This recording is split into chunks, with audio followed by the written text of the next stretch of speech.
Le crime d'Orcival, partie 9, chapitre 19. Le comte de Trémorel ne supposait pas que le répit demandé par Berthe dût être de longue durée. Depuis une semaine, Sauvrezy semblait aller mieux. Il se levait maintenant. Il commençait à aller et venir dans la maison, et même il recevait sans trop de fatigue la visite de ses nombreux amis du voisinage. Mais, hélas, le maître du Valfeuillu n'était plus que l'ombre de lui-même. Jamais, à le voir plus blême que la cire, exsangue, chancelant, la joue creuse, l'œil brillant d'un feu sombre, on n'aurait reconnu ce robuste jeune homme aux lèvres rouges, au visage épanoui, qui, le long du restaurant de Sèvres, avait arrêté la main de Trémorel. Il avait tant souffert. 20 fois la maladie avait failli le terrasser. 20 fois l'énergie de son indomptable volonté avait repris le dessus. Il ne voulait pas, non, il ne voulait pas mourir avant de s'être vengé de ces infâmes qui lui avaient pris son bonheur et sa vie. Mais quel châtiment leur infliger? Il cherchait, et c'était là l'idée fixe qui, brûlant son cerveau, allumait la flamme de son regard. Dans les circonstances ordinaires de la vie, 3 parties se présentent pour servir la colère et la haine du mari trompé. Il a le droit, presque le devoir, de livrer sa femme et son complice aux tribunaux. La loi est pour lui.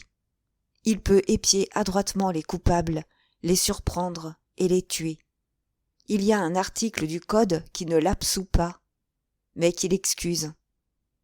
Enfin, rien ne l'empêche d'affecter une philosophique indifférence, de rire le premier et le plus haut de son malheur, de chasser purement et simplement sa femme et de la laisser manquer de tout.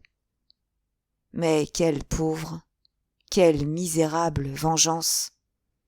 Livrer sa femme aux tribunaux?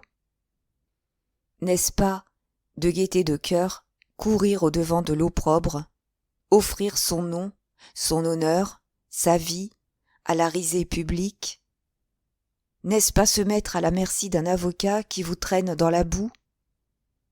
On ne défend pas la femme adultère. On attaque son mari, c'est plus commode. Et quelle satisfaction obtiendrait-il? Berthe et Trémorel seraient condamnés à 1 an de prison, à 18 mois, à 2 ans au plus. Tuer les coupables lui semblait plus simple. Et encore, il entrerait, déchargerait sur eux un revolver. Ils n'auraient pas le temps de se reconnaître. Leur agonie ne durerait pas 1 minute. Et après, il lui faudrait se constituer prisonnier, subir un jugement, se défendre, invoquer l'indulgence du législateur, risquer une condamnation. Quant à chasser sa femme, c'était la livrer bénévolement à Hector. Il devait supposer qu'ils s'adoraient.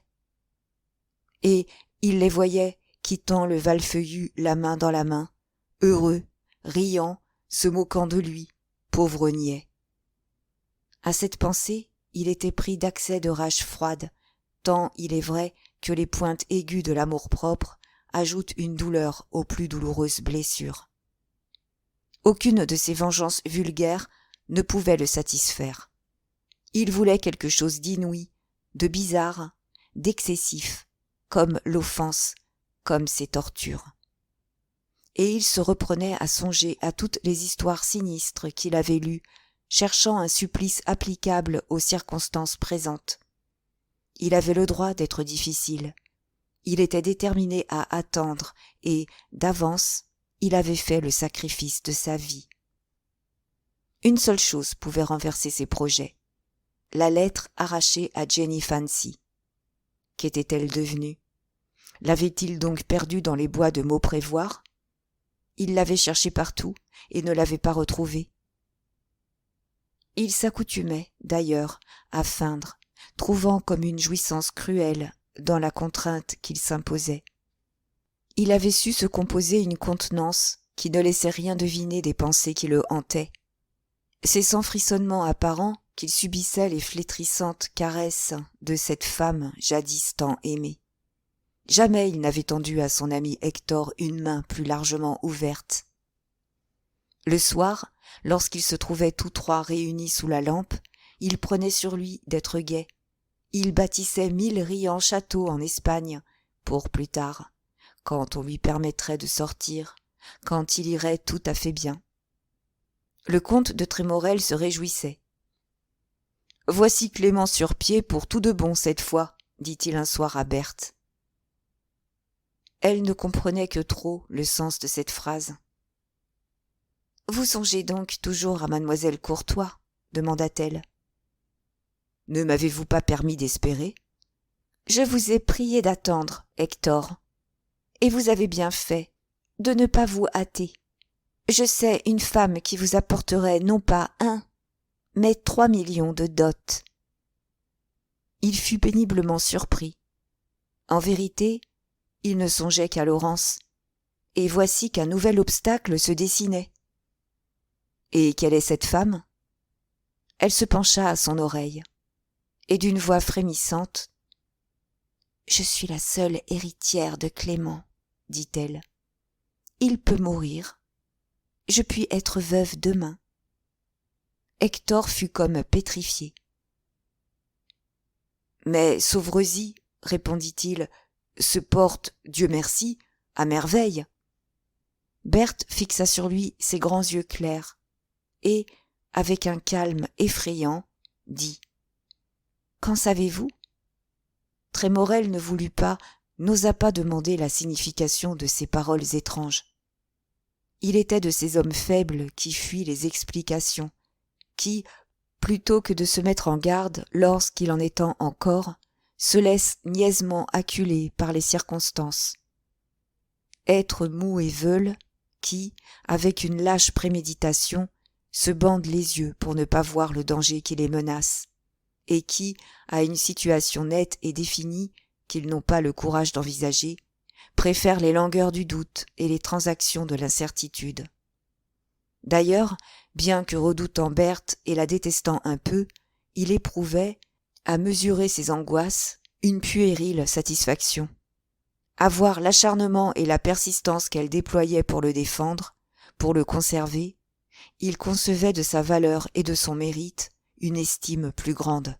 « Pauvre femme, pensait-il, voici que dans sa douleur de me perdre, de me voir à une autre, elle est venue à souhaiter la mort de son mari. » Et telle était son absence de sens moral qu'il ne comprenait pas tout ce qu'il y avait de vil, de répugnant, d'odieux dans les idées qu'il supposait à madame Sauveresis et dans ses propres réflexions.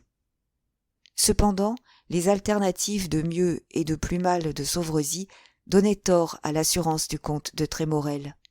Ce jour-là même, et lorsqu'on croyait bien qu'enfin la convalescence de Sauveresis allait désormais marcher rapidement, il fut obligé de se remettre au lit. Cette rechute se déclara après un verre de quinquina qu'il avait l'habitude, depuis une semaine, de prendre avant son repas du soir. Seulement, cette fois, les symptômes changèrent du tout au tout, comme si, à la maladie qui avait failli l'emporter, succédait une autre maladie différente. Il se plaignait de picotements à la peau, de vertiges, de commotions convulsives qui contractaient et tordaient tous ses membres, particulièrement ses bras. D'intolérables névralgies faciales lui arrachaient des cris par moments. Un affreux goût de poivre, persistant, tenace, que rien ne pouvait atténuer, lui faisait sans cesse ouvrir et fermer la bouche. Il ressentait une agitation inquiète qui se traduisait par des insomnies dont la morphine à haute dose ne triomphait pas. Enfin, il éprouvait un affaissement mortel et un froid de plus en plus intense, venant non de l'extérieur, mais de l'intérieur, comme si la température du corps eût graduellement diminué. Quant au délire, il avait complètement disparu, et le malade conservait la parfaite lucidité de son intelligence. Au milieu de telles épreuves, Sauveresis montrait la plus indomptable vaillance, réagissant tant qu'il pouvait contre la douleur. Jamais il n'avait paru attacher une importance si grande à l'administration de son immense fortune. Perpétuellement, il était en conférence avec des gens d'affaires. il mandait à tout propos des notaires et des avocats et s'enfermait avec eux des journées entières. Puis, sous prétexte qu'il lui fallait des distractions, il recevait tous les gens d'Orcival qui le venaient voir. Et quand, par hasard, il n'avait pas de visiteurs, vite il envoyait chercher quelqu'un, assurant que seul il ne pouvait s'empêcher de songer à son mal, souffrant par là même bien davantage. De ce qu'il faisait, de ce qu'il tramait, pas un mot, et Berthe, réduite aux conjectures, était dévorée d'anxiété. Souvent, lorsqu'un homme d'affaires était resté avec son mari plusieurs heures, elle le guettait à sa sortie, et se faisant aussi aimable, aussi séduisante que possible, elle mettait en œuvre toute sa finesse pour obtenir quelque renseignement qui l'éclairât. Mais nul de ceux auxquels elle s'adressait ne pouvait ou ne voulait rassurer sa curiosité. Ils n'avaient tous que des réponses vagues, soit que Sauvrezis leur eût recommandé la discrétion, soit qu'ils n'eussent rien à dire. Personne, d'ailleurs, n'entendit Sauvrezis se plaindre.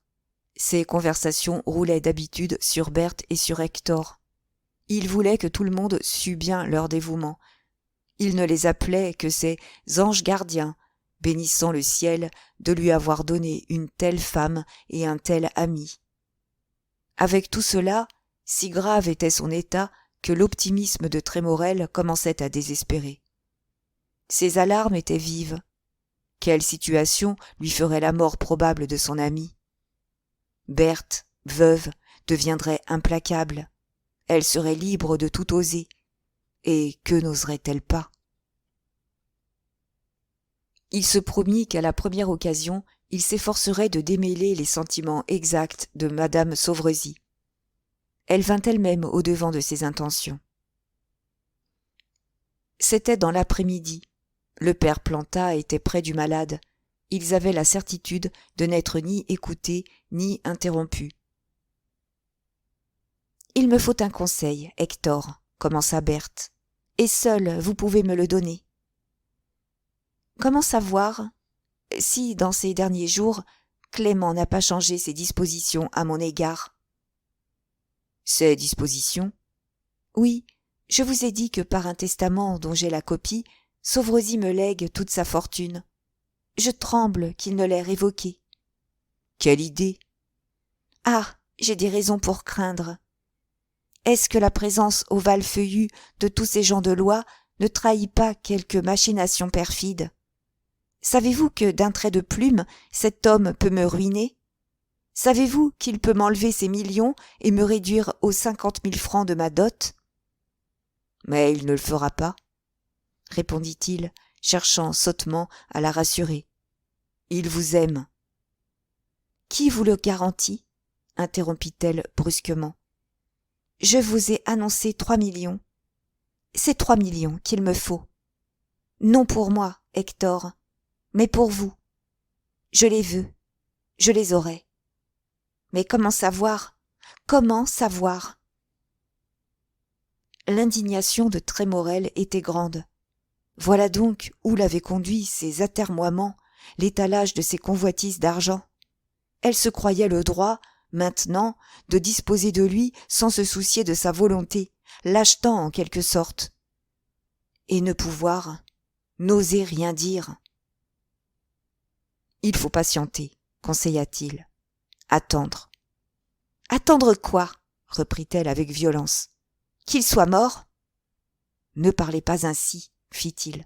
« Pourquoi donc ?» Berthe se rapprocha de lui, et d'une voix sourde, sifflante. « Il n'a plus que 8 jours à vivre, » dit-elle. « Et, tenez !» Elle sortit de sa poche et lui montra un petit flacon de verre bleu bouché à l'émery. « Voici qui m'assure que je ne me trompe pas. » Hector devint livide et ne put retenir un cri d'horreur. Il comprenait tout, maintenant, il s'expliquait l'inexplicable facilité de Berthe, son affectation à ne plus parler de Laurence, ses propos bizarres, son assurance. « Du poison » balbutia-t-il, confondu de tant de perversité. « Du poison » ? « Oui, du poison. » Vous ne vous en êtes pas servi.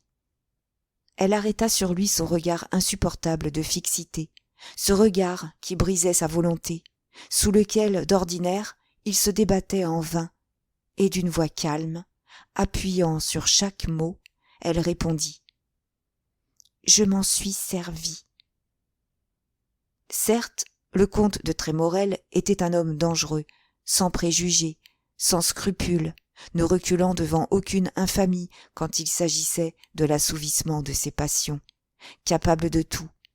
Mais ce crime horrible réveilla en lui tout ce qui lui restait encore d'énergie honnête. « Eh bien, s'écria-t-il, révolté, vous ne vous en servirez plus. » Il se dirigeait déjà vers la porte, frémissant, éperdu. Elle l'arrêta. « Avant d'agir, fit-elle froidement, réfléchissez. Vous êtes mon amant. J'en fournirai la preuve. À qui ferez-vous entendre qu'étant mon amant, vous n'êtes pas mon complice ? » Il sentit toute la portée de cette terrifiante menace dans la bouche de Berthe. « Allez, poursuivit-elle d'un ton ironique, parlez, demandez à faire des révélations. Quoi qu'il arrive, dans le bonheur ou dans l'infamie, nous ne serons plus séparés. Nos destinées seront pareilles. » Hector s'était laissé tomber pesamment sur un fauteuil, plus assommé que s'il eût reçu un coup de massue. Il prenait entre ses mains crispées son front qui lui semblait près d'éclater. Il se voyait, il se sentait enfermé dans un cercle infernal sans issue. « Mais je suis perdu, balbutia-t-il sans savoir ce qu'il disait. « Je suis perdu. » Il était à faire pitié. Sa figure était affreusement décomposée. De grosses gouttes de sueur perlaient à la racine de chacun de ses cheveux. Ses yeux avaient l'égarement de la folie. Berthe lui secoua rudement le bras. Sa misérable lâcheté l'indignait. « Vous avez peur, lui disait-elle. Vous tremblez, perdu. Vous ne prononceriez pas ce mot si vous m'aimiez autant que je vous aime. Serez-vous perdu parce que je serai votre femme ? Parce qu'enfin nous nous aimerons librement à la face de toute la terre. Perdu ? Mais vous n'avez donc pas idée de ce que j'ai enduré ? Vous ne savez donc pas que je suis lasse de souffrir, lasse de craindre, lasse de feindre. Un si grand crime !» Elle eut un éclat de rire qui le fit frissonner. « Il fallait, reprit-elle avec un regard écrasant de mépris, faire vos réflexions le jour où vous m'avez prise à Sauvrezy, le jour où vous avez volé la femme de cet ami qui vous avait sauvé la vie. Pensez-vous que ce crime soit moins grand, moins affreux ? Vous saviez comme moi tout ce qu'il y avait pour moi d'amour au fond du cœur de mon mari. Vous saviez qu'entre mourir et me perdre de cette façon, s'il lui eût fallu choisir, il n'eût pas hésité. »« Mais il ne sait rien, balbutiait Hector. Il ne se doute de rien. »« Vous vous trompez, Sauvrezy sait tout. »« C'est impossible. »« Tout, vous dis-je. Et cela depuis le jour où il est revenu si tard de la chasse.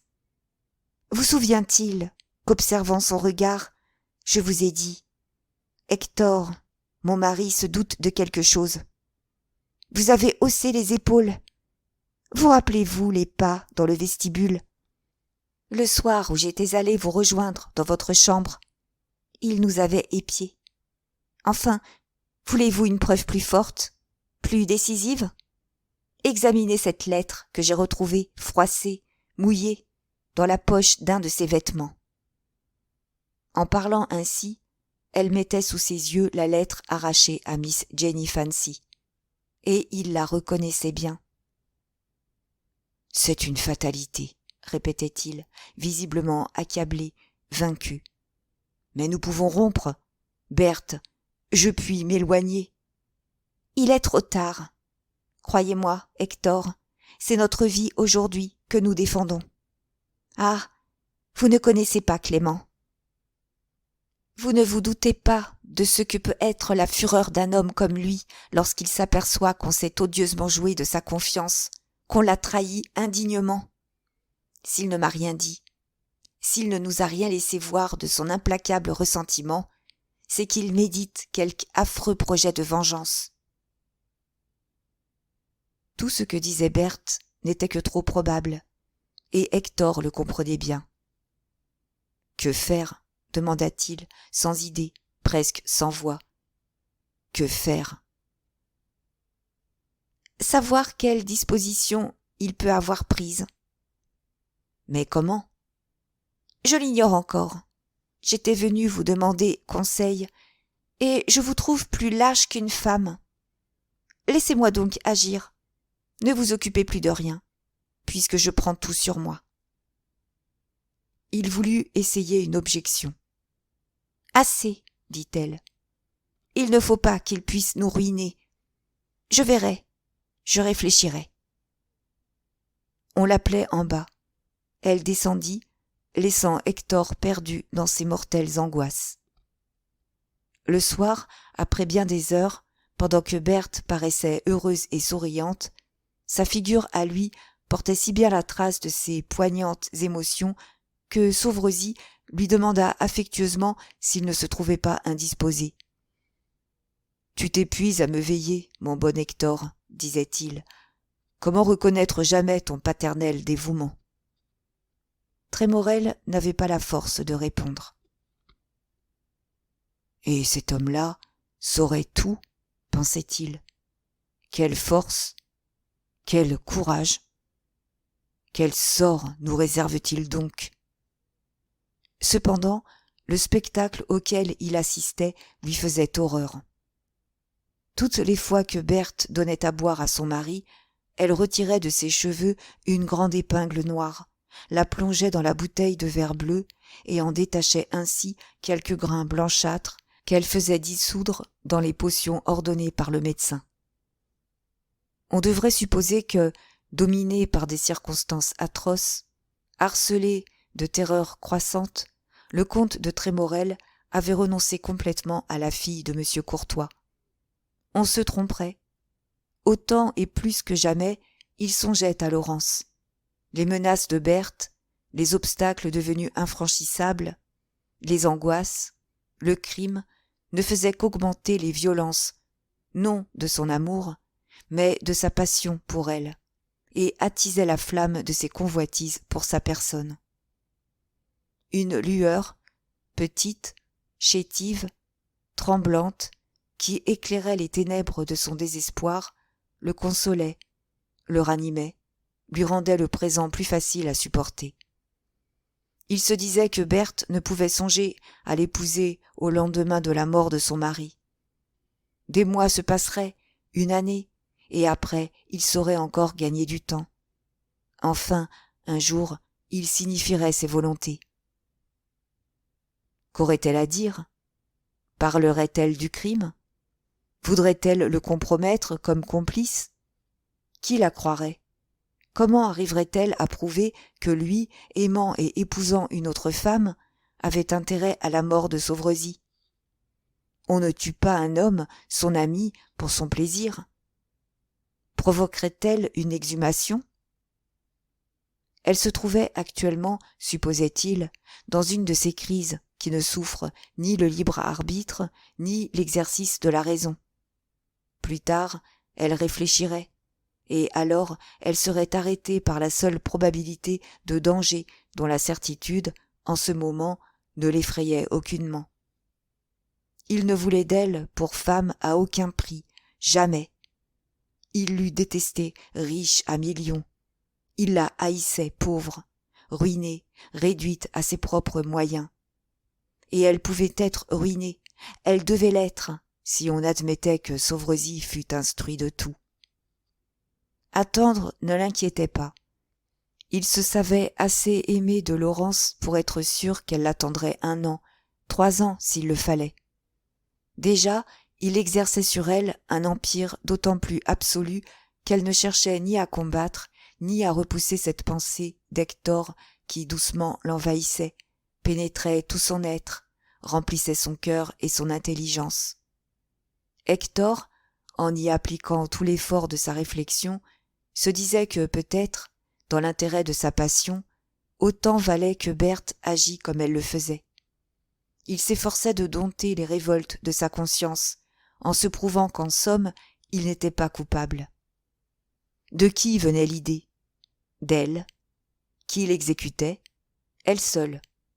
On ne pouvait lui reprocher qu'une complicité morale et involontaire, forcée, imposée en quelque sorte par le soin de sa défense légitime.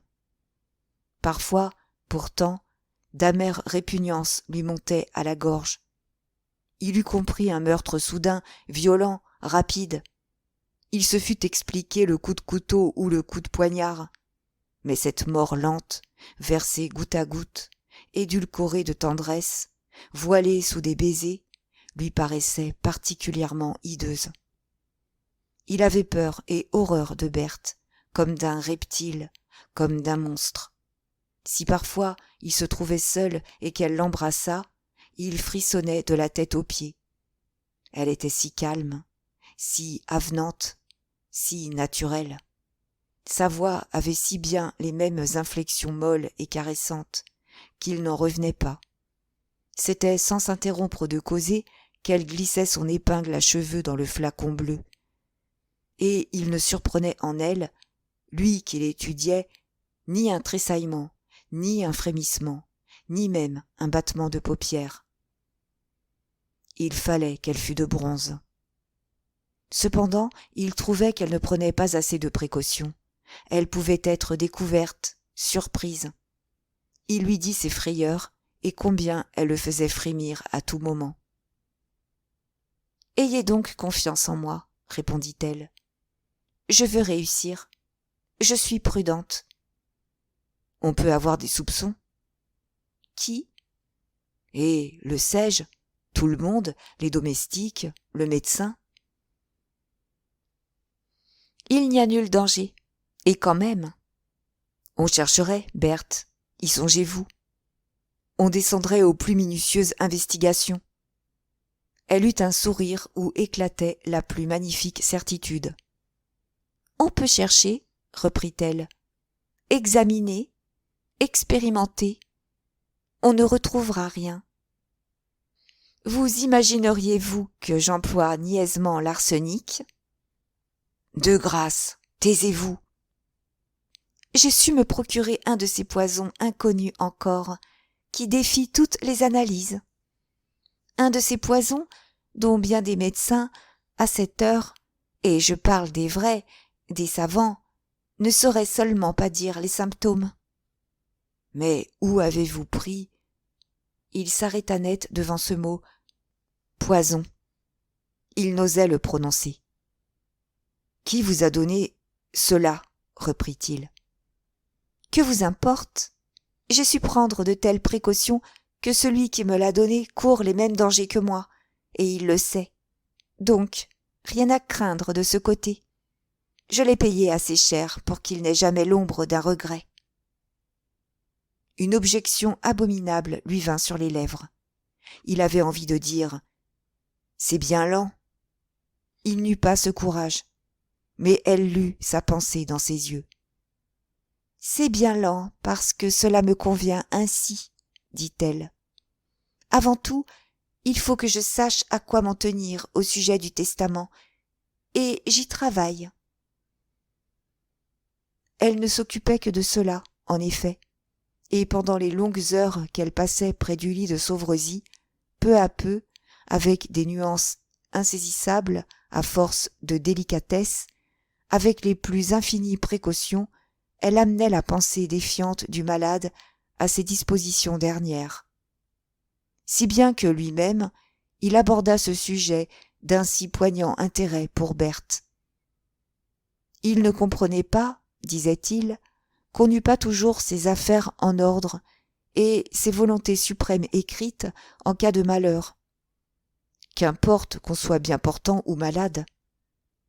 Au premier mot, Berthe essaya de l'arrêter. De telles idées lui faisaient, gémissait-elle, trop de peine. Même elle pleurait des larmes très réelles, qui glissaient, brillantes comme des diamants, le long de ses joues et la rendaient plus belle et plus irrésistible, des larmes vraies, qui mouillaient son mouchoir de fine batiste. « Folle, lui disait Sauvrezis, chère folle, crois-tu donc que cela fait mourir ? » ?»« Non, mais je ne veux pas. » »« Laisse donc. Avons-nous été moins heureux parce que le lendemain de mon mariage, j'ai fait un testament qui te donne toute ma fortune. Eh, tiens, tu dois en avoir une copie.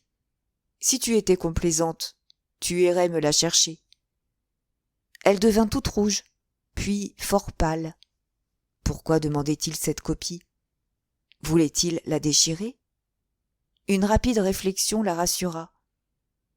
On ne déchire pas une pièce que, d'un mot sur une autre feuille de papier, on peut anéantir. Cependant, elle se défendit un peu. « J'ignore où est cette copie. »« Je le sais, moi. Elle est dans le tiroir à gauche de l'armoire à glace. Va, tu me feras bien plaisir. » Et pendant qu'elle était sortie, « Pauvre femme, dit Sauvrezis à Hector. Pauvre Berthe adorée. Si je mourais, elle ne me survivrait pas. » Trémorel ne trouvait rien à répondre. Son anxiété était inexprimable et visible. « Et cet homme-là se douterait de quelque chose ? » pensait-il. « Non, ce n'est pas possible. » Berthe rentrait. « J'ai trouvé, » disait-elle. « Donne. » Il prit cette copie de son testament et la lut avec une satisfaction évidente, hochant la tête à certains passages où il rappelait son amour pour sa femme. Quand il eut fini sa lecture, « Maintenant, demanda-t-il, donnez-moi une plume avec de l'encre. » Hector et Berthe lui firent remarquer qu'écrire allait le fatiguer, mais il fallut le contenter. Placés au pied du lit, hors de la vue de Sauvrezis, les deux coupables échangeaient les regards les plus inquiets. Que pouvait-il écrire ainsi ? Mais il venait de terminer. « Prends, dit-il à Trémorel, lis tout haut ce que je viens d'ajouter. » Hector se rendit au désir de son ami, bien que sentant que l'émotion devait faire chevrotter sa voix, et il lut. « Aujourd'hui, le jour et la date, saint d'esprit, bien que souffrant, je déclare n'avoir pas une ligne à changer à ce testament. Jamais je n'ai plus aimé ma femme, jamais je n'ai tant désiré la faire héritière, si je viens à mourir avant elle, de tout ce que je possède. Clément Sauvrezis. » Si forte était Berthe, si parfaitement et toujours maîtresse de ses impressions, qu'elle parvint à refouler la satisfaction immense qui l'inondait. Tous ses vœux étaient comblés, et pourtant elle parvint à voiler de tristesse l'éclat de ses beaux yeux. « À quoi bon ?» fit-elle avec un soupir. Elle disait cela, mais une demi-heure plus tard, seule avec Trémorel, elle se livrait à tous les enfantillages de la joie la plus folle. « Plus rien à craindre, disait-elle, plus rien. À nous maintenant la liberté, la fortune, l'ivresse de notre amour, le plaisir, la vie, toute la vie. 3 millions, Hector, nous avons 3 millions au moins. Je le tiens donc, ce testament. Désormais, il n'entrera plus un homme d'affaires ici. C'est maintenant que je vais me hâter. » Incontestablement, le comte était content de la savoir libre, parce qu'on se défait bien plus facilement d'une veuve millionnaire que d'une pauvre femme sans le sou. L'action de Sauvrezis calmait bien des anxiétés aiguës. Cependant, cette expansion de gaieté pareille à un éclat de rire, cette inaltérable sécurité lui semblèrent monstrueuses. Il eût souhaité plus de solennité dans le crime, quelque chose de grave et de recueilli. Il jugea qu'il devait au moins calmer ce délire. « Vous penserez plus d'une fois à Sauvrezis, fit-il d'une voix sombre. Elle fit une roulade. Brrr, et vivement répondit. À lui ? Quand et pourquoi faire ? Ah, son souvenir ne sera pas lourd. J'espère bien que nous ne cesserons pas d'habiter le Val Feuillu qui me plaît. Seulement nous aurons un hôtel à Paris, le vôtre que nous rachèterons. Quel bonheur, mon Hector, quelle félicité.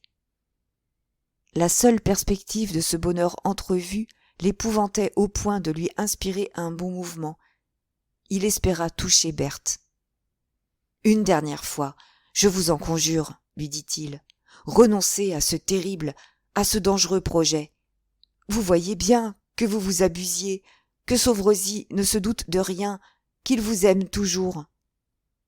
L'expression de la physionomie de la jeune femme changea brusquement. Elle restait pensive. Ne parlons plus de cela, dit-elle enfin. Il se peut que je me trompe. Il se peut qu'il n'ait que des doutes. Il se peut que, même ayant découvert quelque chose, il espère me ramener à force de bonté. C'est que, voyez-vous, elle se tut. Peut-être ne voulait-elle pas l'effrayer. Il ne l'était déjà que trop. Le lendemain, ne pouvant supporter la vue de cette agonie, craignant sans cesse de se trahir, il partit pour Melun sans rien dire. Mais il avait laissé son adresse, et sur un mot d'elle, lâchement il revint. Sauverozzi le redemandait à grands cris. Elle lui avait écrit une lettre d'une inconcevable imprudence qui lui fit dresser les cheveux sur la tête. Il comptait à son retour lui adresser des reproches. C'est elle qui lui en adressa. « Pourquoi cette fuite ? Je ne saurais rester ici. Je souffre, je tremble, je meurs. »« Quelle lâche vous faites !» dit-elle. Il voulait répliquer, mais elle mit un doigt sur sa bouche en montrant de l'autre main la porte de la pièce voisine. « Chut ! Il y a là 3 médecins en consultation depuis 1 heure, et je n'ai pu réussir à surprendre une seule de leurs paroles. Qui sait ce qu'ils disent ? Je ne serai tranquille qu'après leur départ. » Les transes de Berthe n'étaient pas sans quelque fondement. Lors de la dernière rechute de Sauverozzi, quand il s'était plaint de névralgie très douloureuse à la face et d'un odieux goût de poivre, le docteur R avait laissé échapper un singulier mouvement de lèvres. Ce n'était rien, ce mouvement, mais Berthe l'avait surpris. Elle avait cru y deviner l'involontaire traduction d'un soupçon rapide, et il était resté présent à son esprit comme un avertissement et une menace. Le soupçon, cependant, s'il y en eut jamais un, dut s'évanouir bien vite. 12 heures plus tard, les phénomènes avaient complètement changé, et le lendemain, le malade éprouvait tout autre chose. Même cette variété d'indices, cette inconsistance des symptômes n'avait pas dû peu contribuer à égarer les conjectures des médecins. Depuis ces derniers jours, Sauverozzi ne souffrait presque plus, affirmait-il, et reposait assez bien la nuit. Mais il accusait des accidents bizarres, déconcertants et parfois excessifs. Évidemment, il allait s'affaiblissant d'heure en heure. Il s'éteignait, et tout le monde s'en apercevait. C'est en cet état de choses que le docteur R avait demandé une consultation, et lorsque Trémorel reparut, Berthe, le cœur serré, en attendait les résultats. Enfin, la porte du petit salon s'ouvrit, et la placide figure des hommes de l'art dut rassurer l'empoisonneuse. Désolantes étaient les conclusions de cette consultation. Tout avait été tenté, épuisé. On n'avait négligé aucune des ressources humaines. On ne pouvait plus rien attendre que de l'énergique constitution du malade. Plus froide que le marbre, immobile, les yeux pleins de larmes, Berthe, en écoutant cet arrêt cruel, offrait si bien l'image parfaite de la douleur ici-bas que tous ces vieux médecins en furent remués. « N'y a-t-il donc plus d'espoir ? Oh mon Dieu !» s'écria-t-elle d'une voix déchirante. C'est à peine si le docteur R osa essayer de la rassurer un peu. Il lui répondit vaguement quelques-unes de ces phrases banales qui signifient tout et ne veulent rien dire, et qui sont comme le lieu commun, des consolations qu'on sait inutiles. « Il ne faut jamais désespérer, disait-il. Chez des malades de l'âge de Sauverozzi, la nature, lorsqu'on s'y attend le moins, fait souvent des miracles. Mais, ayant pris Hector à part, le docteur l'engagea à préparer au coup terrible cette malheureuse jeune femme, si dévouée, si intéressante, et qui aimait tant son mari. Car, voyez-vous, ajouta-t-il, je ne crois pas que M. Sauvrezis puisse vivre plus de 2 jours.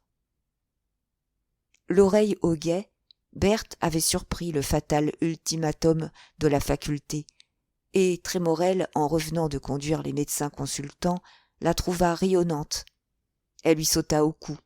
« C'est maintenant, disait-elle, que l'avenir vraiment nous appartient. Un seul point noir, imperceptible, obscurcissait notre horizon, et il s'est dissipé.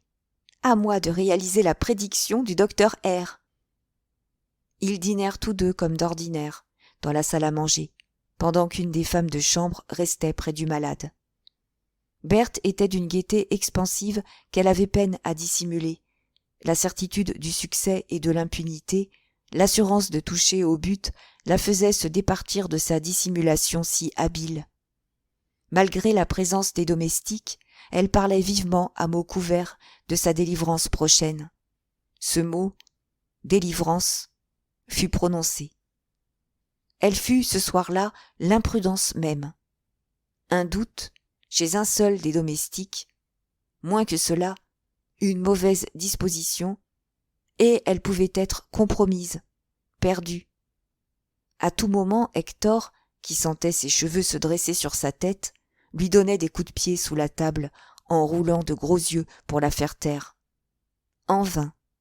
C'est qu'il est de ces heures où l'armure de l'hypocrisie devient si lourde à porter qu'on est forcé coûte que coûte de la déposer, ne fût-ce qu'un instant, pour se délasser, pour se détirer. Heureusement, on apporta le café et les gens se retirèrent. Pendant qu'Hector fumait son cigare, Berthe, plus librement, poursuivait son rêve. Elle comptait passer au Valfeuillu tout le temps de son deuil, et Hector, pour garder les apparences, louerait dans les environs quelque jolie petite maison où elle irait le surprendre le matin. L'ennui, c'est qu'il lui faudrait faire semblant de pleurer Sauvrezis mort, comme elle avait fait semblant de l'aimer vivant. Elle n'en aurait donc jamais fini avec cet homme. Enfin, un jour viendrait où, sans scandaliser les imbéciles, elle pourrait quitter les vêtements noirs. Quelle fête! Puis il se marierait. Où? À Paris ou à Orcival. Puis elle s'inquiétait du délai après lequel une veuve a le droit de choisir un nouveau mari, car il y a une loi à ce sujet. Et elle disait qu'elle avait envie d'en finir le soir même, que ce serait un jour de gagné.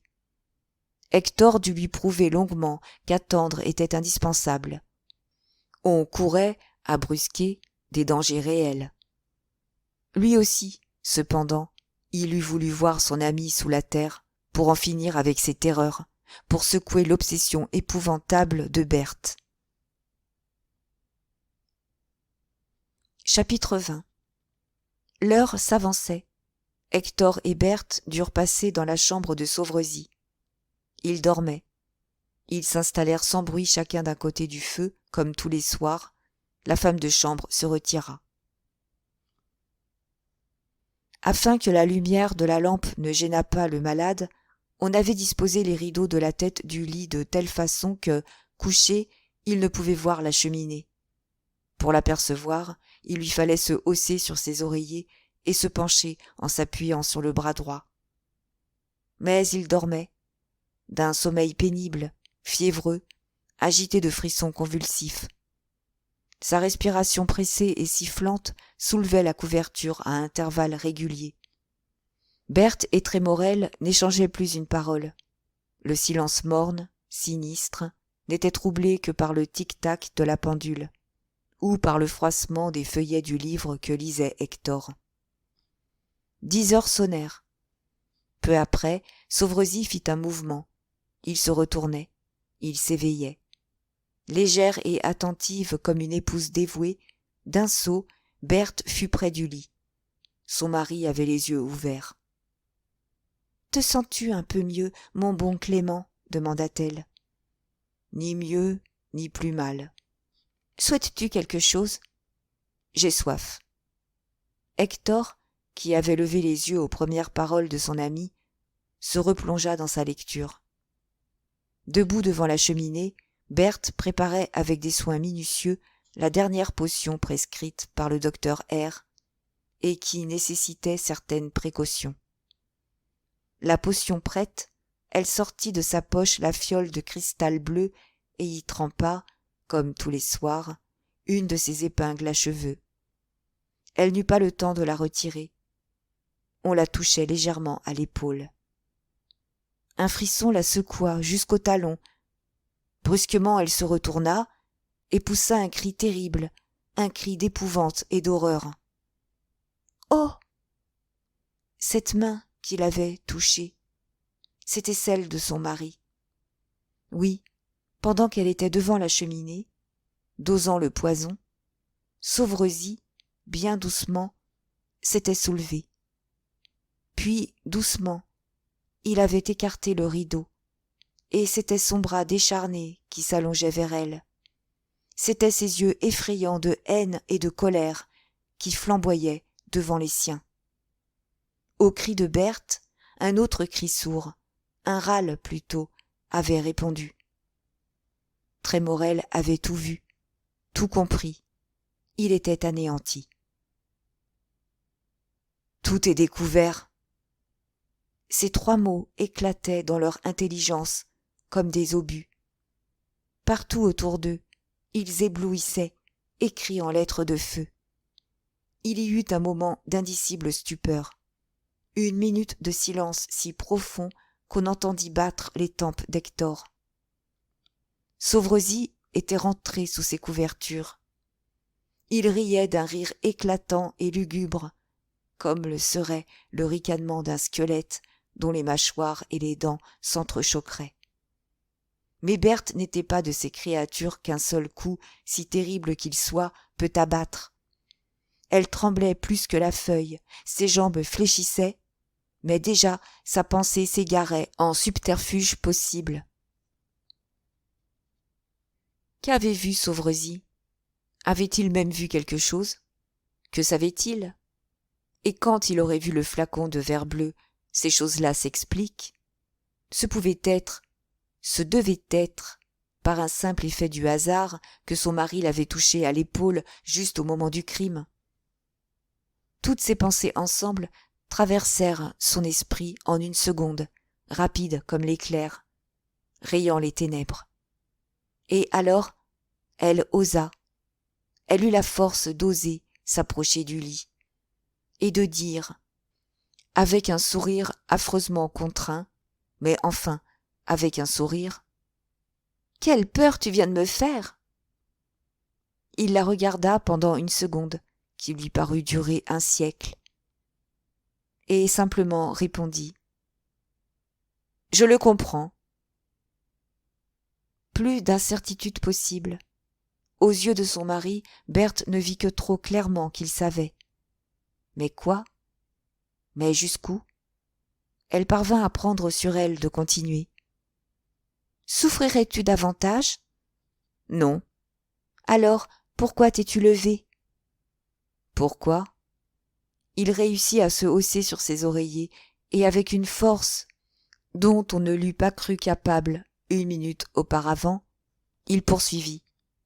« Je me suis levé pour vous dire que c'est assez de torture comme cela, que j'en suis arrivé aux limites de l'énergie humaine, que je ne saurais endurer un jour de plus ce supplice inouï de me voir, de me sentir mesurer la mort lentement, goutte à goutte, par les mains de ma femme et de mon meilleur ami. » Il s'arrêta. Hector et Berthe étaient foudroyés. « Je voulais vous dire encore, assez de ménagement cruel, assez de raffinement. Je souffre. Ah, ne voyez-vous pas que je souffre horriblement ? Hâtez-vous, abrégez mon agonie. Tuez-moi, mais tuez-moi d'un coup.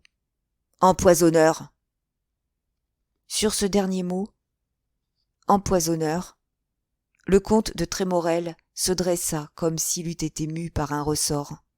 tout d'une pièce, les yeux hagards, les bras étendus en avant. Sauvresi, lui, à ce mouvement, glissa rapidement sa main sous les oreillers et en retira un revolver, dont il dirigea le canon vers Hector, en criant « N'approche pas !» Il avait cru que Trémorel allait se précipiter sur lui et, puisque le poison était découvert, l'étrangler, l'étouffer. Il se trompait. Hector se sentait devenir fou. Il retomba comme une masse. Berthe, plus forte, essayait de se débattre, s'efforçant de secouer les torpeurs de l'épouvante qui l'envahissait. « Tu es plus mal, mon Clément, disait-elle. C'est encore cette affreuse fièvre qui me fait tant de peur qui te reprend. Le délire. » « Ai-je vraiment le délire ?» interrompit-il d'un air surpris. « Hélas, oui, mon bien-aimé, c'est lui qui te hante, qui peuple d'horribles visions ta pauvre tête malade. » Il la regarda curieusement. Réellement, il était stupéfait de cette audace qui croissait avec les circonstances. « Quoi ? Ce serait nous qui te sommes si chers, tes amis, moi ta... » L'implacable regard de son mari la força, oui, la força de s'arrêter. Les paroles expirèrent sur ses lèvres. « Assez de mensonges, va, Berthe, reprit Sauvresi. Ils sont inutiles. Non, je n'ai pas rêvé. Non, je n'ai pas eu le délire. Le poison n'est que trop réel, et je pourrais te le nommer sans le retirer de ta poche. » Elle recula épouvantée, comme si elle eût vu la main de son mari étendue pour lui arracher le flacon de cristal. « Je l'ai deviné et reconnu dès le premier moment, car vous avez choisi un de ces poisons qui ne laissent guère de traces, il est vrai, mais dont les indices ne trompent pas. Vous souvient-il du jour où je me suis plaint d'une saveur poivrée ? Le lendemain, j'étais fixé, et j'ai failli ne pas l'être seul. Le docteur R a eu un doute. » Berthe voulut balbutier quelques mots. Sauvresi l'interrompit.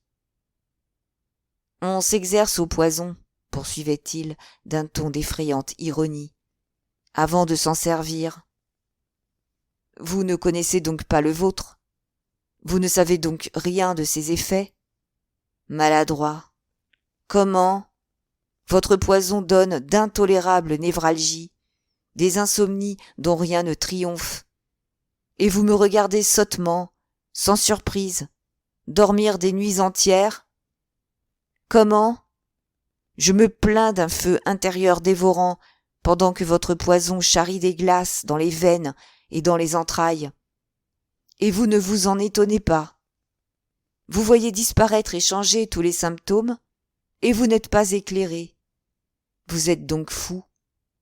Savez-vous ce qu'il m'a fallu faire pour écarter les soupçons du docteur R ? J'ai dû taire les souffrances réelles de votre poison, et me plaindre de mots imaginaires, ridicules, absurdes. J'accusais précisément le contraire de ce que j'éprouvais.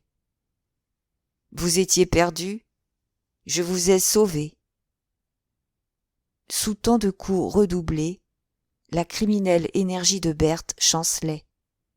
Elle se demandait si elle ne devenait pas folle. Entendait-elle bien ? Était-ce bien vrai que son mari s'était aperçu qu'on l'empoisonnait et qu'il n'avait rien dit, qu'il avait même trompé et dérouté le médecin ? Pourquoi ? Dans quel but ? Sauvresi avait fait une pause de quelques minutes. Bientôt il reprit. « Si je me suis tue, si je vous ai sauvé, c'est que le sacrifice de ma vie était fait. Oui, j'ai été frappé au cœur pour ne plus me relever, le jour où j'ai appris qu'abusant de ma confiance, vous me trompiez. » C'est sans émotion apparente qu'il parlait de sa mort, du poison qu'on lui versait. Mais sur ces mots, « vous me trompiez », sa voix s'altéra et trembla. « Je ne voulais pas. Je ne pouvais pas le croire d'abord. Je doutais du témoignage de mes sens plutôt que de vous. Il a bien fallu me rendre à l'évidence. Je n'étais plus dans ma maison, qu'un de ces tyrans grotesques qu'on berne et qu'on bafoue. Cependant, je vous gênais encore. Il fallait à vos amours plus d'espace et de liberté. Vous étiez là de contrainte, excédé de feinte. Et c'est alors que, songeant que ma mort vous faisait libre et riche, vous avez chargé le poison de vous débarrasser de moi. Berthe avait du moins l'héroïsme du crime. Tout était découvert. Elle jetait le masque. Elle essaya de défendre son complice, qui restait anéanti dans un fauteuil. « C'est moi qui ai tout fait !» s'écria-t-elle. « Il est innocent !» Un mouvement de rage empourpra le visage pâle de Sauvrezy. « Ah, vraiment ?» reprit-il. « Mon ami Hector est innocent ? Ce n'est donc pas lui qui, pour me payer ? Non, la vie, il était trop lâche pour se tuer. Mais l'honneur qu'il me doit m'a pris ma femme. Misérable. Je lui tends la main quand il se noie, je l'accueille comme un frère aimé, et pour prix de mes services, il installe l'adultère à mon foyer. Non cet adultère brillant qui a l'excuse de la passion et la poésie du péril bravé, mais l'adultère bourgeois, bas, ignoble, de la vie commune. Et tu savais ce que tu faisais, mon ami Hector, tu savais. Je te l'avais dit 100 fois, que ma femme était tout pour moi, ici-bas, le présent et l'avenir, la réalité, le rêve, le bonheur, l'espérance, la vie. Enfin, tu savais que, pour moi, la perdre, c'était mourir. Si encore tu l'avais aimée. Mais non, ce n'est pas elle que tu aimais. C'est moi que tu haïssais. L'envie te dévorait, et vraiment, tu ne pouvais pas me dire en face. Tu es trop heureux. Rends-moi raison. Alors, lâchement, dans l'ombre, tu m'as déshonoré. Berthe n'était que l'instrument de tes rancunes. Et aujourd'hui, elle te pèse, tu la méprises et tu la crains. Mon ami Hector, tu as été chez moi le vil laquais qui pense venger sa bassesse en souillant de sa salive les mets qu'il porte à la table du maître. Le comte de Trémorel ne répondit que par un gémissement. Les paroles terribles de cet homme mourant tombaient sur sa conscience, plus cruelles que des soufflets sur sa joue. « Voilà, Berthe, continuait Sauvrezy, voilà l'homme que tu m'as préféré, pour lequel tu m'as trahi. Tu ne m'as jamais aimé. Moi, je le reconnais maintenant. Jamais ton cœur ne m'a appartenu. Et moi, je t'aimais tant. Du jour où je t'ai vu, tu es devenu mon unique pensée, ou plutôt ma pensée même, comme si ton cœur à toi eût battu à la place du mien. En toi, tout m'était cher et précieux. J'adorais tes caprices, tes fantaisies. J'adorais jusqu'à tes défauts. Il n'est rien que je n'eusse entrepris pour un de tes sourires, pour me faire dire « merci » entre deux baisers. Tu ne sais donc pas que bien des années après notre mariage, ce m'était encore un bonheur, une fête de m'éveiller le premier pour te regarder dormir d'un sommeil d'enfant, pour admirer, pour toucher tes beaux cheveux blonds épandus sur la batiste des oreillers. Berthe. Il s'attendrissait au souvenir de ces félicités passées, de ces jouissances immatérielles à force d'être profondes et qui ne reviendraient plus. Il oubliait leur présence, la trahison infâme, le poison. Il oubliait qu'il allait mourir assassiné par cette femme tant aimée, et ses yeux s'emplissaient de larmes, sa voix s'étouffait dans sa gorge. Il s'arrêta. Plus immobile et plus blanche que le marbre, Berthe écoutait, essayant de pénétrer le sens de cette scène. « Il est donc vrai, reprit le malade, que ces beaux yeux limpides éclairent une âme de boue. Ah, qui n'eût été trompé comme moi? Berthe, à quoi rêvais-tu lorsque tu t'endormais bercée entre mes bras? Quelle chimère caressait ta folie? Trémorel est arrivé, et tu as cru voir en lui l'idéal de tes songes. Tu admirais les rides précoces du viveur comme le sceau fatal qui marque le front de l'archange déchu. Tu as pris pour des lambeaux de pourpre les guenilles pailletées de son passé qu'il secouait sous tes yeux. Ton amour, sans souci du mien, s'était lancé au-devant de lui qui ne songeait même pas à toi.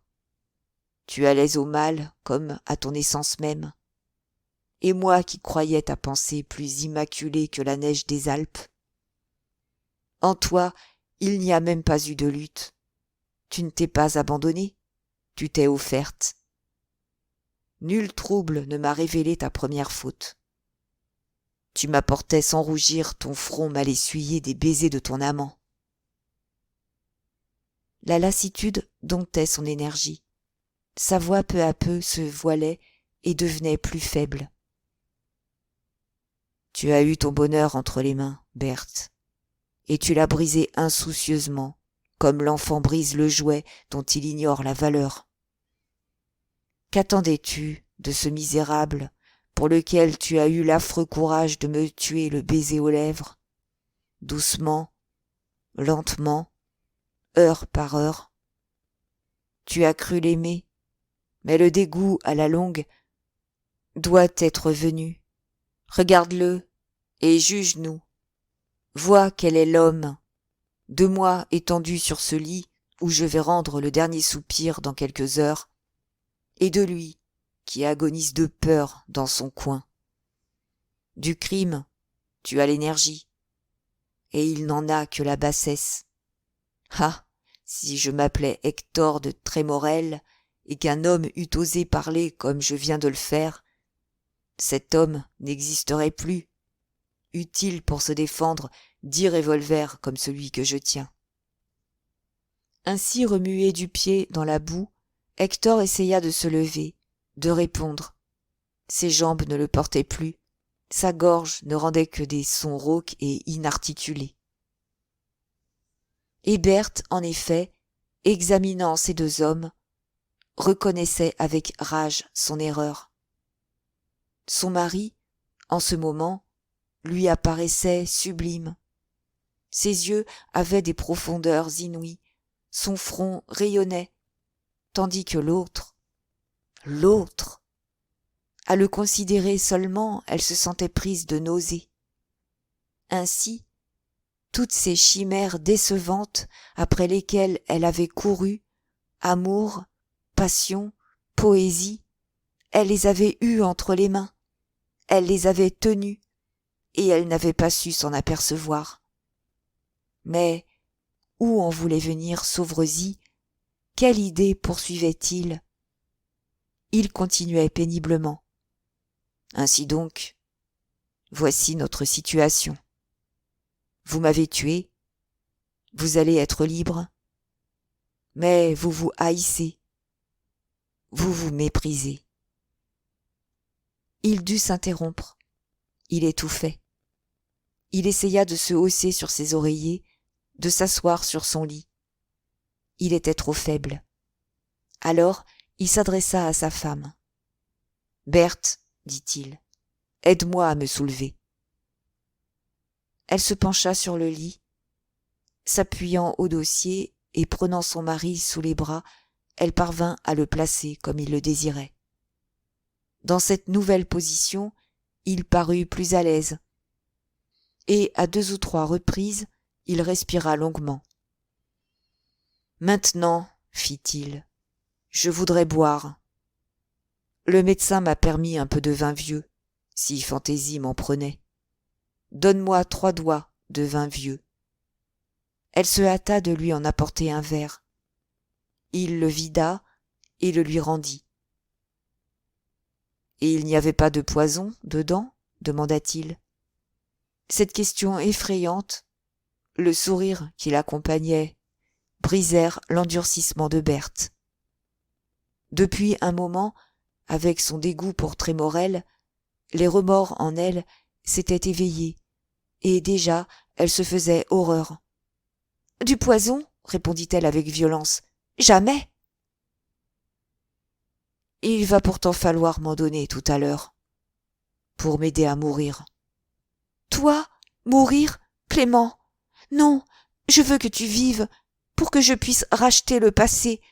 Je suis une infâme, j'ai commis un crime abominable, mais tu es bon, tu vivras. Je ne te demande pas d'être ta femme, mais ta servante. Je t'aimerai, je m'humilierai, je te servirai à genoux, je servirai tes maîtresses si tu en as, et je ferai tant qu'un jour, après 10 ans, après 20 ans d'expiation, tu me pardonneras. » C'est à peine si, dans son trouble mortel, Hector avait pu suivre cette scène. Mais au geste de Berthe, à son accent, à ses dernières paroles surtout, il eut comme une lueur d'espoir. Il crut que peut-être tout allait être fini, oublié, que Sauverozzy allait pardonner. Se soulevant à demi, il balbutia. « Oui, grâce. Grâce !» Les yeux de Sauverozzy lançaient des éclairs. La colère donnait à sa voix des vibrations puissantes. « Grâce !» s'écria-t-il. « Pardon ? Avez-vous eu pitié de moi pendant une année, que vous vous êtes joué de mon bonheur, depuis 15 jours que vous mêlez du poison à toutes mes tisanes ? Grâce ? Mais vous êtes fou. Pourquoi donc pensez-vous que je me suis tue en découvrant votre infamie ? Que je me suis laissé tranquillement empoisonner ? Que j'ai pris soin de dérouter les médecins ? Espérez-vous que j'ai agi ainsi uniquement pour préparer une scène d'adieu déchirant et vous donner à la fin ma bénédiction ? Ah ! Connaissez-moi mieux. » Berthe sanglotait. Elle essaya de prendre la main de son mari. Il la repoussa durement. « Assez de mensonges, dit-il. Assez de perfidie. Je vous hais. Vous ne sentez donc pas qu'il n'y a plus que la haine de vivante en moi ?» L'expression de Sauverozzy était atroce en ce moment. « Voici bientôt 2 mois, reprit-il, que je sais la vérité. Tout se brisa en moi, l'âme et le corps. Ah, il m'en a coûté de me taire, j'ai failli en mourir. Mais une pensée me soutenait. Je voulais me venger. Aux heures de répit, je ne songeais qu'à cela. Je cherchais un châtiment proportionné à l'offense. Je n'en trouvais pas. Non, je ne pouvais en trouver. Lorsque vous avez pris le parti de m'empoisonner, le jour où j'ai deviné le poison, j'ai eu un tressaillement de joie. Je tenais ma vengeance. Une terreur toujours croissante envahissait Berthe et la stupéfiait autant que Trémorel. « Pourquoi voulez-vous ma mort ?» continuait Sauverozzy. « Pour être libre ? Pour vous marier ? Eh bien, c'est là ce que je veux aussi. Le comte de Trémorel sera le second mari de madame veuve Sauverozzy. »« Jamais !» s'écria Berthe. « Non, jamais !»« Jamais !» répéta Hector comme un écho. « Cela sera pourtant, puisque moi je le veux. Oh, mes précautions sont bien prises, allez, et vous ne sauriez m'échapper. Écoutez-moi donc. Dès que j'ai été certain du poison, j'ai commencé par écrire notre histoire très détaillée à tous les 3. J'ai, de plus, tenu jour par jour, heure par heure, pour ainsi dire, un journal fort exact de mon empoisonnement. Enfin, j'ai recueilli du poison que vous me donniez. » Berthe eut un geste que Sauverozzy prit pour une dénégation, car il insista. « Certainement, j'en ai recueilli, et je puis même vous dire comment. Toutes les fois que Berthe me donnait une potion suspecte, j'en gardais une gorgée dans ma bouche, et fort soigneusement, je crachais cette gorgée dans une bouteille cachée sous mon traversin. Ah, vous vous demandez comment j'ai pu faire toutes ces choses sans que vous vous en soyez douté, sans qu'aucun domestique s'en soit aperçu? Sachez donc que la haine est plus forte encore que l'amour, et que jamais l'adultère n'aura les perfidies de la vengeance. Soyez sûr que je n'ai rien laissé au hasard, rien oublié. Hector et Berthe regardaient Sauveresis avec cette attention fixe, voisine de l'hébétement. Ils s'efforçaient de comprendre. Ils ne comprenaient pas encore. « Finissons-en, reprit le mourant. Mes forces s'épuisent. Donc, ce matin même, cette bouteille contenant 1 litre environ de potion, notre biographie et la relation de mon empoisonnement ont été remises aux mains d'un homme sûr et dévoué que vous n'arriveriez pas à corrompre si vous le connaissiez. Rassurez-vous, il ignore la nature du dépôt. Le jour où vous vous marierez, cet ami vous rendra le tout. Si au contraire, d'aujourd'hui en 1 an, vous n'êtes pas marié, il a ordre de remettre le dépôt confié à son honneur entre les mains du procureur impérial. » Un double cri d'horreur et d'angoisse apprit à Sauveresis qu'il avait bien choisi sa vengeance. « Et songez-y bien, » ajouta-t-il, « le paquet remis à la justice, c'est le bagne pour vous, sinon l'échafaud. » Sauveresis avait abusé de ses forces. Il retomba sur son lit, haletant, la bouche entr'ouverte, les yeux éteints. Les traits si décomposés qu'on eût pu croire qu'il allait expirer. Mais ni Berthe ni Trémorel ne songeaient à le secourir. Ils restaient là, en face l'un de l'autre, la pupille dilatée, hébétés, comme si leurs pensées se fussent rencontrées dans les tourments de cet avenir que leur imposait l'implacable ressentiment de l'homme qu'ils avaient outragé. Ils étaient, maintenant, indissolublement unis, confondus dans une destinée pareille, sans que rien pût les séparer que la mort. Une chaîne les liait plus étroite et plus dure que celle des forçats, chaîne d'infamie et de crime, dont le premier anneau était un baiser et le dernier un empoisonnement. Désormais, Sauveresis pouvait mourir, sa vengeance planait sur leur tête, faisant ombre alors au soleil. Libres en apparence, ils iraient dans la vie écrasés par le fardeau du passé, plus esclaves que les Noirs des marais empestés de l'Amérique du Sud. Séparés par la haine et le mépris, ils se voyaient rivés par la terreur commune du châtiment, condamnés à un embrassement éternel. Mais ce serait méconnaître Berthe que de croire qu'elle en voulut à son mari. C'est en ce moment qu'il l'écrasait du talon qu'elle l'admirait.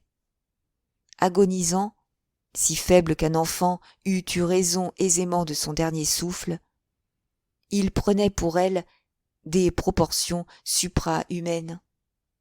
Elle n'avait idée ni de tant de constance, ni de tant de courage s'alliant à tant de dissimulation et de génie. Comme il les avait devinés, comme il avait su se jouer d'eux. Pour être le plus fort, le maître, il n'avait eu qu'à vouloir. Jusqu'à un certain point, elle jouissait de l'étrange atrocité de cette scène, trop excessive pour être de celles qui entrent dans les prévisions humaines. Elle ressentait quelque chose comme un âpre orgueil à s'y trouver mêlée, à y jouer un rôle. En même temps, elle était transportée de rage et de regret en songeant que cet homme, elle l'avait eu à elle, en son pouvoir, qu'il avait été à ses genoux. Elle était bien près de l'aimer. Entre tous les hommes, maîtresse de ses destinées, c'est lui qu'elle eût choisi. Et il allait lui échapper. Cependant, il faut bien le dire, le caractère de Berthe n'est pas une exception. On rencontre assez souvent des caractères pareils. Seulement le sien fut poussé à l'extrême. L'imagination est, selon les circonstances, le foyer qui vivifie la maison, ou l'incendie qui la dévore. L'imagination de Berthe, faute d'aliments pour sa flamme, mit le feu à tous ses mauvais instincts. Les femmes douées de cette effroyable énergie ne sont médiocres ni pour le crime, ni pour la vertu. Ce sont des héroïnes sublimes ou des monstres. Elles peuvent être des anges de dévouement, des Sophie Claire, des Jane Lebon. Alors elles partagent le martyre de quelque obscur inventeur ou donnent leur vie pour une idée. D'autres fois, elles épouvantent la société par leur cynisme. Elles empoisonnent leur mari en écrivant des lettres en beau style et finissent dans les maisons centrales. Et à tout prendre, mieux vaut une nature passionnée comme celle de Berthe qu'un tempérament flasque et mou comme celui de Trémorel. La passion, au moins, va de son mouvement propre, terrible comme celui du boulet, mais de son mouvement. La faiblesse est comme une masse de plomb suspendue au bout d'une corde, et qui va heurtant et blessant de droite et de gauche, selon la direction que lui imprime le premier venu. Trémorel, pendant que les sentiments les plus violents bouillonnaient dans l'âme de Berthe, Trémorel commençait à revenir à lui. Comme toujours, la crise passée, il se relevait, pareil à ces roseaux que le vent couche dans la vase et qui se redressent, plus boueux, après chaque bourrasque. La certitude que Laurence désormais était perdue pour lui commençait à entrer dans son entendement, et son désespoir était sans bornes. Le silence dura ainsi un bon quart d'heure au moins. Enfin, Sauvrezy triompha du spasme qui l'avait abattu. Il respirait, il parlait. « Je n'ai pas tout dit encore, » commença-t-il. Sa voix était faible comme un murmure, et cependant elle retentit comme un mugissement formidable aux oreilles des empoisonneurs. Vous allez voir si j'ai tout calculé, tout prévu. Moi mort, l'idée vous viendrait peut-être de fuir, de passer à l'étranger. C'est ce que je ne permettrai pas. Vous devez rester à Orcival, au Val-Feuillu. Un ami, non celui qui a reçu le dépôt, un autre, est chargé, sans en savoir la raison, de vous surveiller.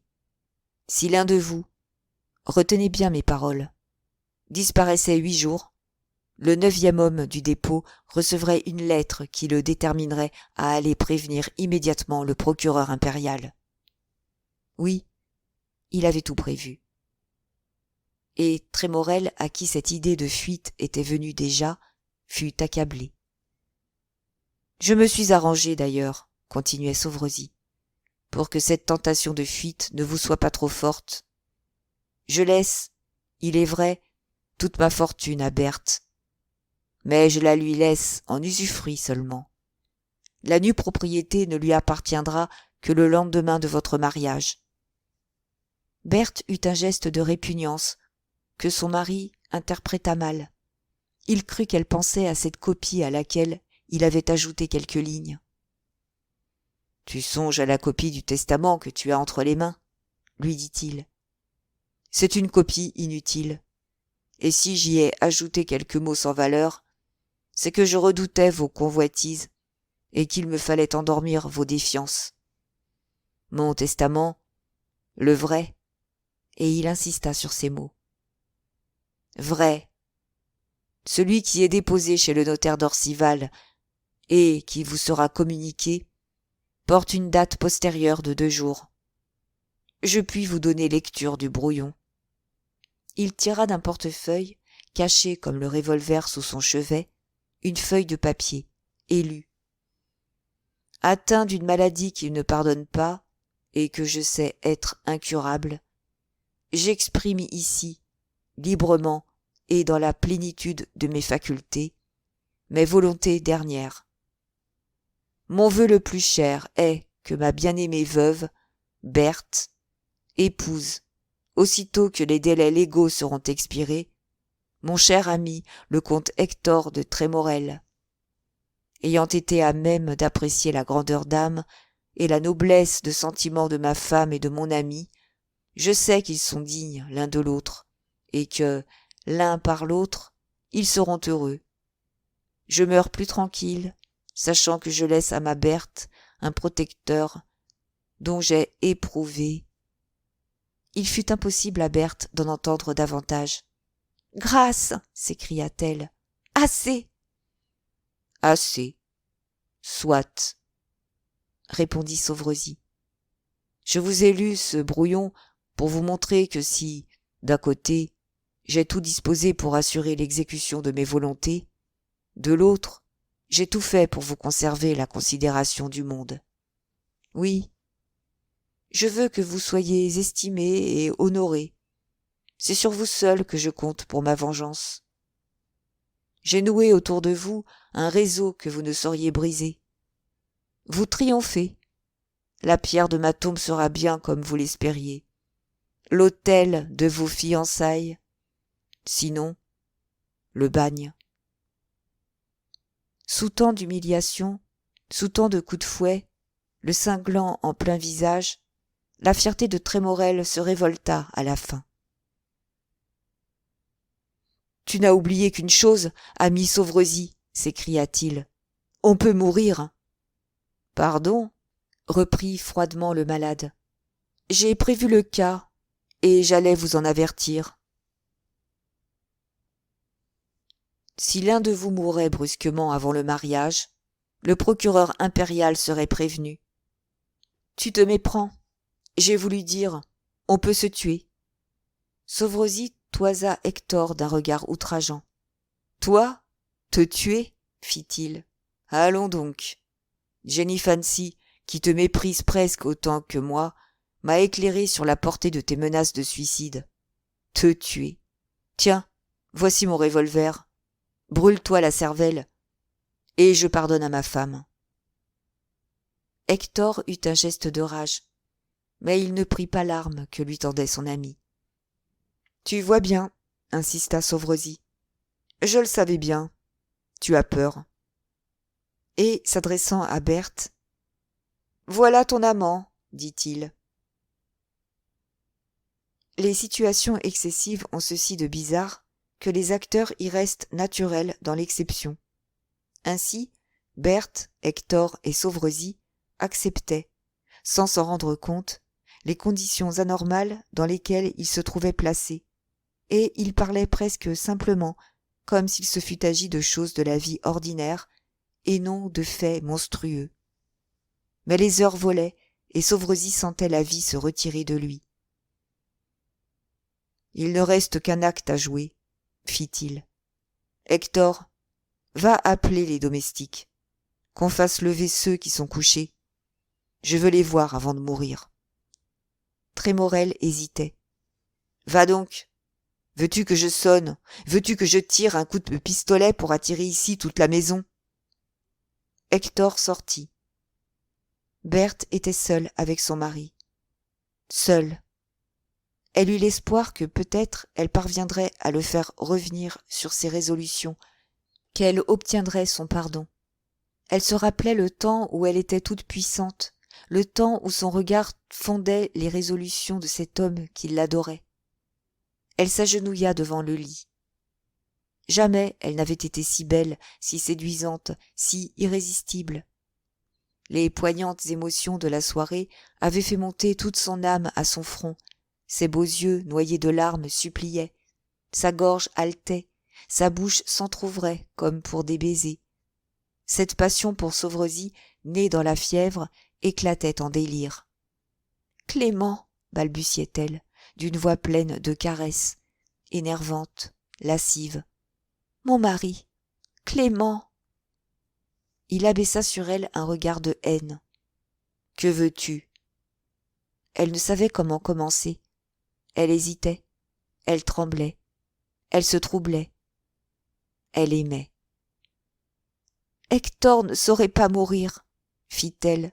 « Mais moi... » « Quoi? Que veux-tu dire? Parle. »« C'est moi, misérable, qui te tue. Je ne te survivrai pas. » Une inexprimable angoisse contracta les traits de Sauvrezis. Elle, Se tuer? Mais alors, c'en était fait de sa vengeance. Sa mort, à lui, ne serait plus qu'un suicide absurde, ridicule, grotesque. Et il savait que le courage ne manquerait pas à Berthe au dernier moment. Elle attendait. Il réfléchissait. « Tu es libre, répondit-il. Enfin, ce sera un dernier sacrifice à ton amant. Toi morte, Trémorel épousera Laurence Courtois, et, dans un an, il aura oublié jusqu'au souvenir de notre nom. » D'un bond, Berthe fut debout, terrible. Elle voyait Trémorel marié, heureux. Un sourire de triomphe pareil à un rayon de soleil éclaira le pâle visage de Sauverezy. Il avait touché juste. Il pouvait s'endormir en paix dans sa vengeance. Berthe vivrait. Il savait quels ennemis il laissait en présence. Mais déjà les domestiques arrivaient un à un. Presque tous étaient au service de Sauverezy depuis de longues années déjà. Et ils l'aimaient. C'était un bon maître. En le voyant sur son lit, hâve, défait, portant déjà sur sa figure l'empreinte de la mort, ils étaient émus. Ils pleuraient. Alors, Sauverezy, dont les forces étaient vraiment à bout, se mit à leur parler d'une voix à peine distincte et entrecoupée de hoquets sinistres. Il avait tenu, disait-il, à les remercier de leur attachement à sa personne et à leur apprendre que, par ses dernières dispositions, il leur laissait à chacun une petite fortune. Puis, arrivant à Berthe et à Hector, il poursuivait. « Vous avez été témoins, mes amis, des soins dont j'ai été l'objet de la part de cet ami incomparable et de ma Berthe adorée. Vous avez vu leur dévouement. Hélas, je sais quels seront leurs regrets. Mais s'ils veulent adoucir mes derniers instants et me faire une mort heureuse, ils se rendront à la prière que je ne cesse de leur adresser. Ils me jureront de s'épouser après ma mort. Oh, mes amis bien-aimés, cela vous semble cruel en ce moment. Mais ne savez-vous pas que toute douleur humaine s'émousse? Vous êtes jeunes, la vie a encore bien des félicités pour vous. Je vous en conjure. Rendez-vous aux vœux d'un mourant. » Il fallait se rendre. Ils s'approchèrent du lit et Sauverezy mit la main de Berthe dans celle d'Hector. « Vous jurez de m'obéir » demanda-t-il. Il frissonnait à se tenir ainsi, il semblait près de s'évanouir. Cependant, ils répondirent, et on put les entendre. « Nous le jurons !» Les domestiques s'étaient retirés, navrés de cette scène déchirante, et Berthe murmurait « Oh, c'est infâme, c'est horrible !»« Infâme, oui, » murmura Sauverezy. « Mais non plus infâme que tes caresses, Berthe, que tes poignées de main, Hector, non plus horrible que vos projets, que vos convoitises, que vos espérances. » Sa voix s'éteignait dans un râle. Bientôt son agonie commença. D'horribles convulsions tordaient ses membres, comme des sarments, dans son lit. 2 ou 3 fois, il cria « J'ai froid! J'ai froid !» Son corps, en effet, était glacé, et rien ne pouvait le réchauffer. Le désespoir était dans la maison. On ne croyait pas à une fin si prompte. Les domestiques allaient et venaient, effarés. Ils se disaient « Il va passer, ce pauvre monsieur, pauvre madame !» Mais bientôt les convulsions cessèrent. Il restait étendu sur le dos, respirant si faiblement que par 2 fois on crut que tout était fini. Enfin, un peu avant 2 heures, ses joues tout à coup se colorèrent. Un frisson le secoua. Il se dressa sur son séant et, l'œil dilaté, le bras roidi dans la direction de la fenêtre, il s'écria « Là, derrière le rideau, je les vois. » Une dernière convulsion le rejeta sur son oreiller. Clément Sauvrezy était mort.